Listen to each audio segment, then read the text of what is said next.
মাধ্যম ব্যবহার করে সে আমাকে তার অফিসে নিয়ে যায়। সে আমাকে বলে যে তুমি আসো, তোমার সাথে এটা নিয়ে একটা মীমাংসা হবে। তো ভাই আমি সরল মানুষ হিসেবে সরল মনে তার কাছে যাই। যাওয়ার পর দেখতেছি সবকিছু উল্টা। সে আমাকে সেই দিনও মারে, সেই দিনও সে আমাকে শারীরিক টর্চার করে। সে আমাকে মারধর করে, আমাকে জোর করে সে আমার কাছ থেকে জবানবন্দি নেয় এবং ভিডিও নেয়। সে আমাকে বলে যে তুই এখন আমি তোকে যা বলবো তুই তাই স্বীকার করবি। এখন ভাই আমি ভয়ে সবকিছু স্বীকার করি। সে আমাকে বলে যে তুই লাওয়াতাত করস, এগুলো তুই স্বীকার কর। তুই জেনা করস, এগুলো তুই স্বীকার কর। তুই আমার কাছ থেকে চুরি করছিস, এগুলো তুই স্বীকার কর।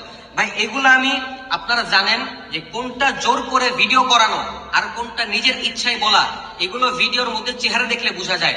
আমি এতটুকু বলতে পারি, সে যদি আমার একটা গুনাহের, আমার একটা লাওয়াতাতের, আমার একটা জেনার, আমার একটা চুরির কোন প্রমাণ সে দেখাইতে পারে, আপনারা আমাকে যে শাস্তি দিবেন আমি ওই শাস্তিটাই মাথা পেতে নিব। কিন্তু গোটা বাংলাদেশের মানুষ তার লাওয়াতাত সম্পর্কে, তার এই গুনাহ সম্পর্কে, তার এই পরোয়া সম্পর্কে